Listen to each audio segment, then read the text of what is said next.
Hi!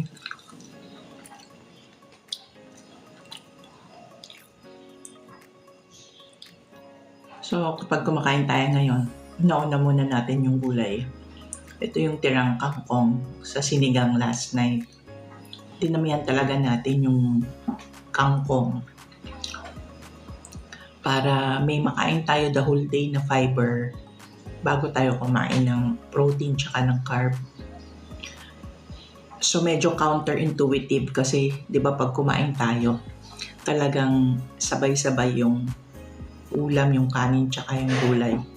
Pero as what we have learned, kailangan mauna muna yung fiber para ma-optimize yung digestion. So, gulay po, kangkong lang po to, guys.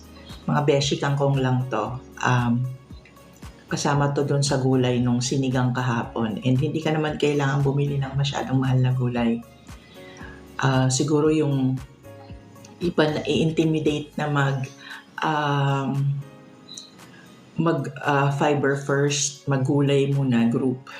Kasi nga, mahal ang gulay. Pero kung iisipin mo, kung ano yung mga dishes mo na kinakain, kagaya natin mga Pilipino, sinigang, tinola, nilaga, sarsyado, pwede mo naman lahat talaga sa pawan ng gulay. Kasi nag-try din ako ng steamed, hindi ko gusto, lang lasa. Pero pag itong kangkong nilagay mo siya sa gulay, sa sinigang, or sinama mo siya sa adobo, tas kakainin mo siya muna bago mo kainin yung protein at saka yung rice, then okay siya.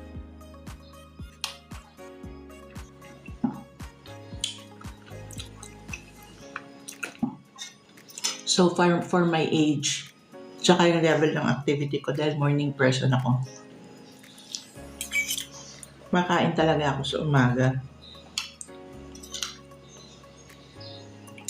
So ayun yung kangkong, tapos nilagyan ko ng kamatis yung sinigang.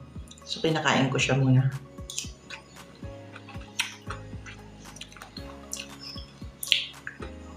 Ang hirap kasi base yung nutrition mo and yung health mo sa lahat ng maririnig mo sa social media. Kailangan alam mo what's best for your body. So ako, active ako in the morning. Mabe-burn ko pa yung calories ko. So I eat a healthy breakfast, which is yun yung foundation ko para sa buong araw. And then sa gabi, kung saan hindi ko na mabe-burn yung calories, hindi na ako kumakain. Diba, food is fuel. Ayan po yung kangkong, ayan.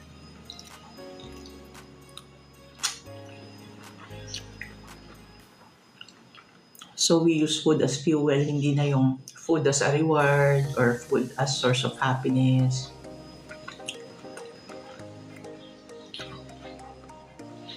And may natural time naman po talaga para makapag-fast. So, ako personally, pwede na akong hindi kumain ng 5 p.m. onwards. So, that's 5 p.m. to 7 a.m. Yun po yung kaya ng katawan ko. Yun yung namamanage ng katawan ko. And gradually, naglo-lose ng weight. Kasi nga po itong fiber, itong kangkong nito, nakaka-aid siya sa digestion. So yun, hindi kailangan mahal, hindi kailangan lagi nakasalad. Kung anong meron sa iluluto sa pawan lang ng gulay. Like yung dahon ng ampalaya ko, nandyan na, pwede nang pitasan. So pwede siyang isapaw sa kanin, or pwede rin siyang ihalo sa ensaladang talong para may gulay agad.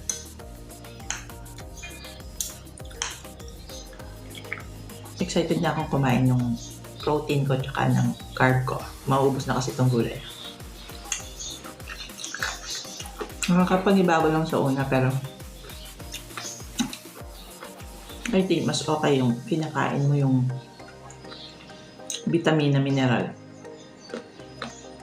Kaysa sa nagtitake ka lang ng supplements at mga capsules.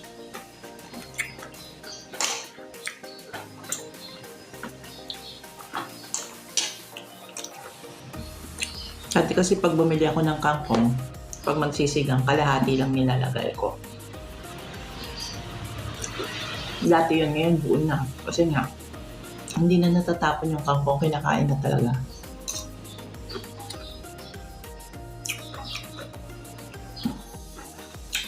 So mamayang gabi, may buto-buto tayong ilalaga, konting buto-buto. Pero marami repolyo. Tsaka pechay. And then may saba. And then may mais. So pag-iisipan mo lang talaga, kung talagang may malalim kang dahilan,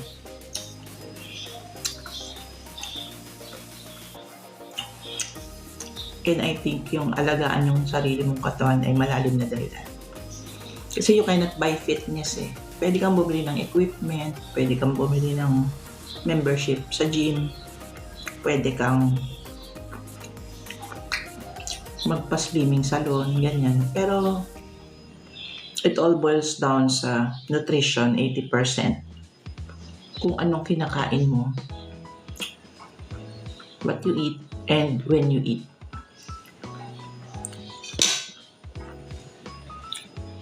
Malapit na maubos yung kangkong. Yay!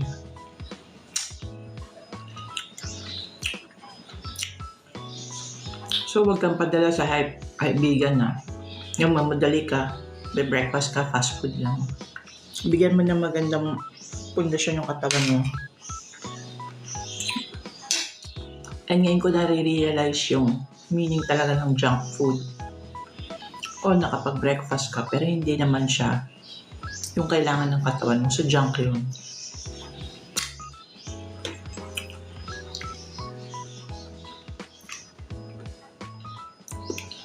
So, I am over 50 and alam ko, responsibilidad ko yung katawan ko, responsibilidad ko yung health ko, yung fitness ko. Hindi ko siya iaasa sa iba. And hindi ko i-burden yung mga loved ones ko na alagaan ako dahil hindi ako disiplinado kumain.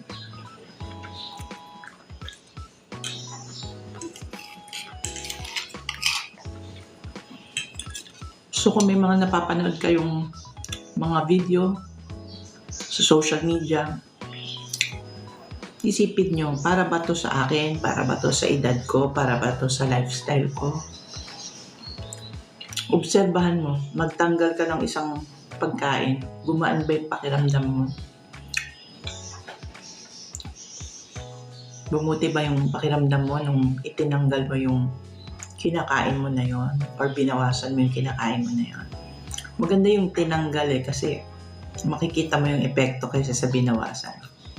In this case, nagdadagdag tayo ng fiber.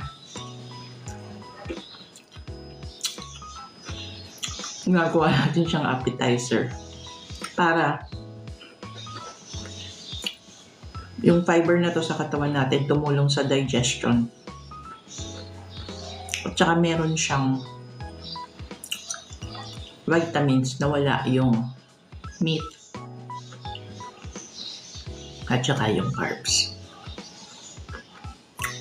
So for my age, graduate na ako sa cereals for breakfast, graduate na ako sa mga jelly, ganyan, mga sweet na mga palaman. Graduate na ako sa donuts for breakfast. I am really paying attention to what I put in my body.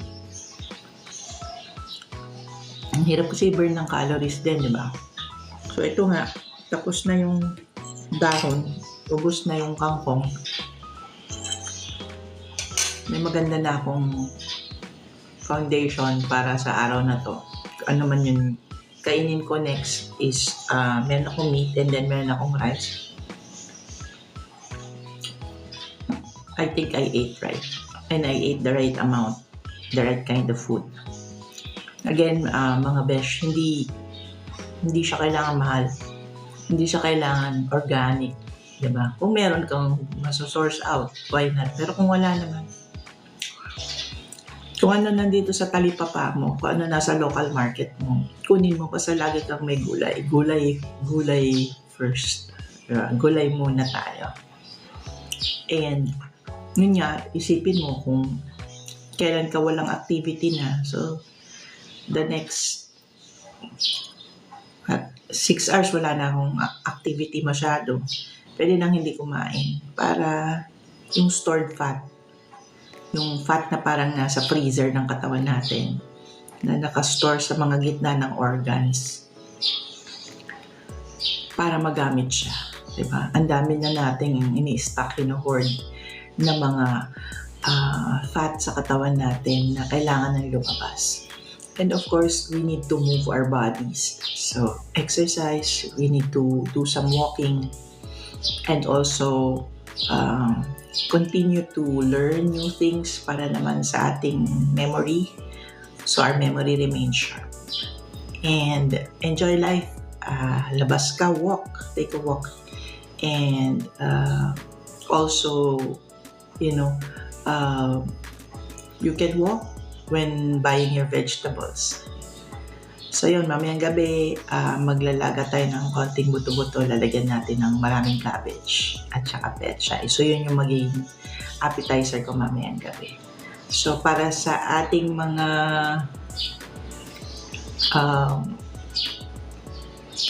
next generation, we hope you also eat healthy. Kasi it's good to start now. Today is always a good time to start, and now is a good time to start eating healthy. And dahil nga dito, nauuna yung gulay, maraming gulay, palaging may gulay, busog na. Hindi na nakakakain masyado ng carbs.